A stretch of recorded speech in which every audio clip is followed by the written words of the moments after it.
What people need to realize is life is a choice. An excuse is a well-planned lie that we tell ourselves and we convince ourselves why we can't do something. But a lot of times we're too scared because we're too scared, like, what if? But you live your life in fear and thinking that we're going to be judged by others. But the reality is, someone's opinion of you doesn't have to become your reality. Because if you start living your life to please others, you become a slave to your own life to try to please other people.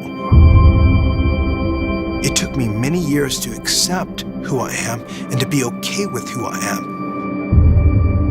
We all have disabilities, except one of mine is visible.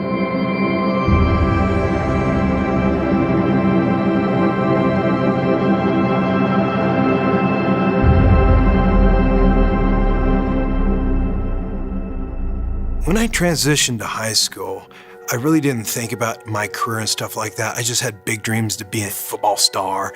And at the time, I was like into girls. I was like, how do you impress a girl or get a girl on a date or like taking the girl to a dance, to prom? That's what I was focused on. I didn't worry about what I was gonna be or making money and stuff like that. It was purely the ladies.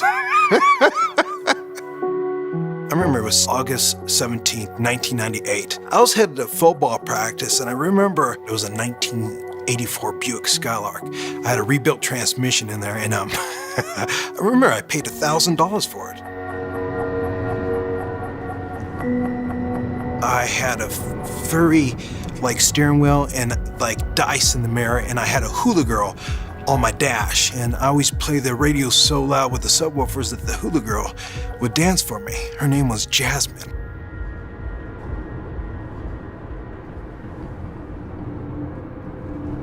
I just got on the bridge and my left front tire blew out.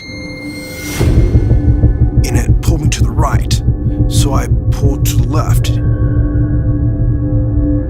And I saw a vehicle that was in front of me and it was coming toward me, and I saw the woman in the driver's side window, and all I remember is I don't want to hit her or harm her, so just pull to the right. That's all I thought. And my vehicle started to skid sideways like this. And I started going to the left-hand ditch. It wasn't a steep slant ditch, it was more like this. And then there was the field. Knowing I'm gonna hit, I closed my eyes and I loosened the grip. And I said to the Lord, I'm in your hands now. And then I hit.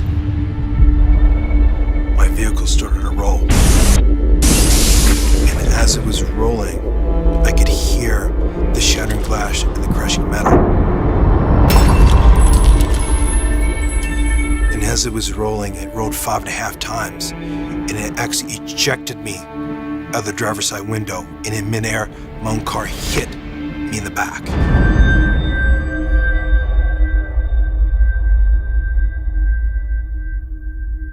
And the next thing I know, I opened my eyes and I was looking at the sky. I remember I was at peace. I didn't think about getting up. I just laid there.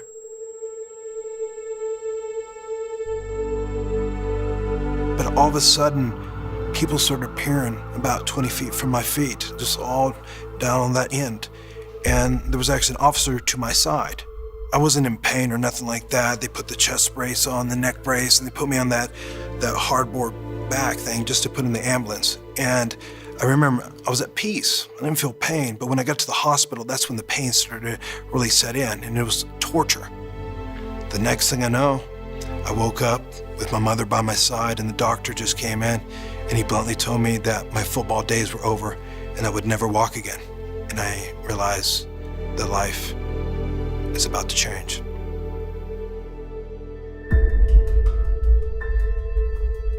My injury was T12L1. They diagnosed me as incomplete, which means my spinal cord wasn't completely severed. So there was a chance that I would get feeling back, but nothing was for certain. As I'm laying there in bed, I was thinking, I wished that the accident would have taken my life. What am I gonna do now? My football days are over. I could never walk in. Every night I fell asleep on a damp pillow And at times I thought, maybe suicide is the answer because I hated who I was. And a lot of questions went through my mind. It's like, will I ever get sensation back? What's people gonna think of me? Going back to high school, I thought that was gonna be easy for me. And it wasn't. It was very difficult because going back to high school, you got to see everything that you used to do. So I was going crazy in my mind. And same thing going to the cafeteria to eat and going to the food line for the first time, I got asked, can I help you? Can I help you? I got asked like 5 times and I felt like a freak. So after that, it just scarred me. So I swore I would never eat in the cafeteria. I went to my coach's office and I went in his closet because I told him I had to go to the bathroom.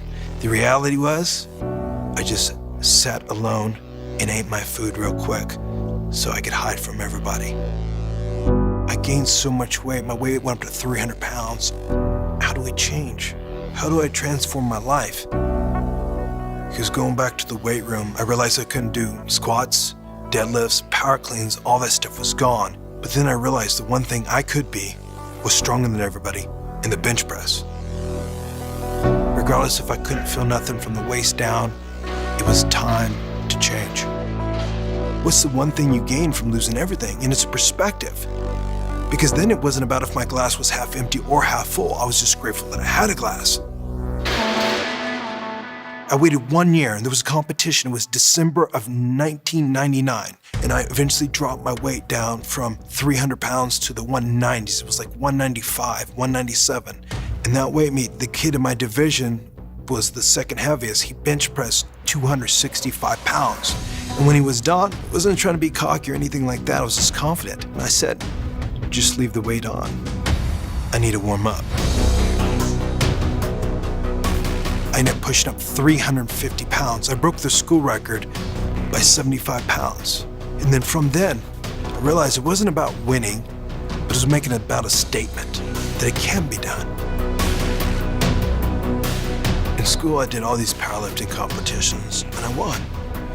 From 2001 to 2002, my career was 39 first place, 2 seconds, 1 third, and I had multiple world records at the time. From then, I was just done. I started to work toward my bachelor's, so I had this concept is I'm gonna get my associate's degree because it was cheaper, and then I'll get multiple certifications of fitness, and then eventually go to a 4-year university to get my bachelor's. So I stuck with the game plan. So in the gist of going to get my bachelor's, my main goal was to walk again.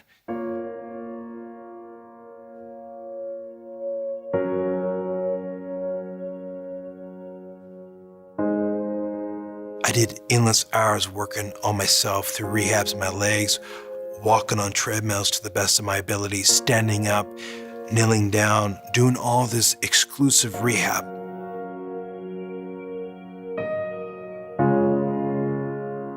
And eventually I did. I waited for them to call my name, and I walked.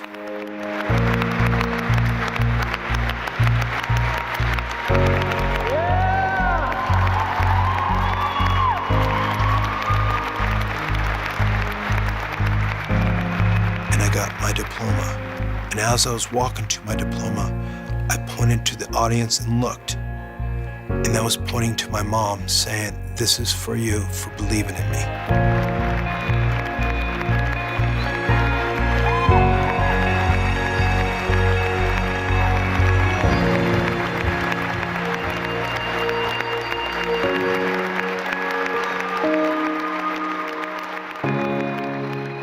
From that, things started to change in my life because opportunities started to rise.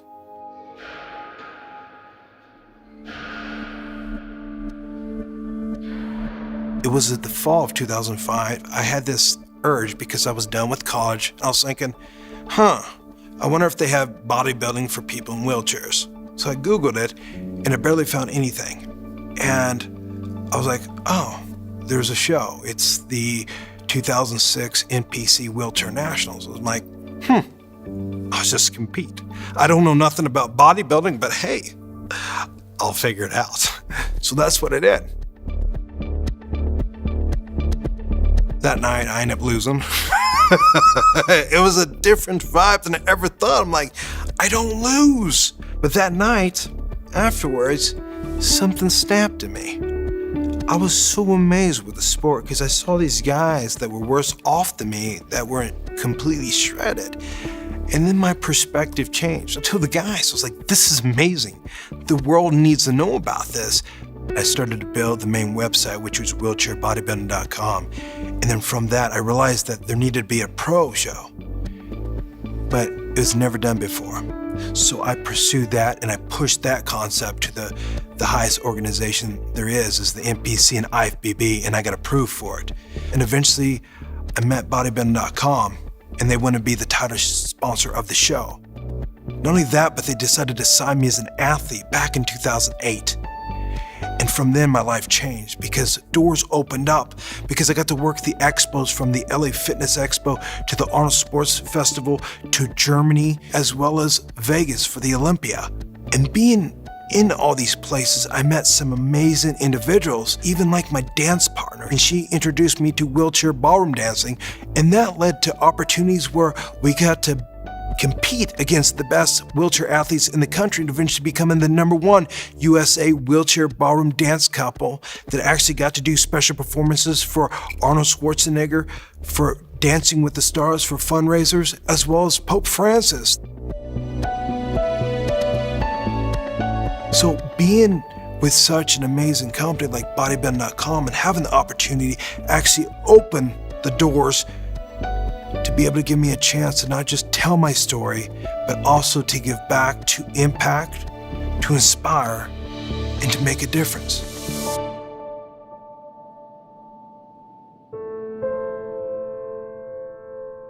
And the biggest question people ask me is like, if you could go back, would you take it back and not be in the wheelchair? And the answer is simple.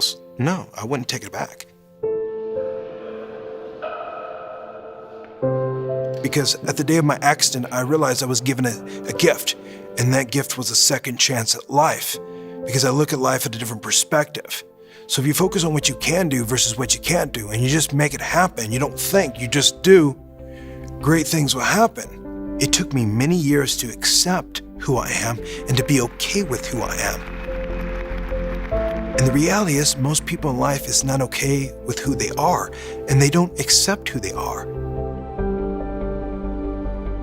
See, with me, I'm gonna live my life to the best of my ability that I can be, that I was given this gift. And if you just live your life fearless, you can achieve anything you want.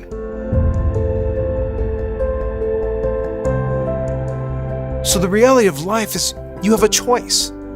You either think positive or you think negative. The choice is yours.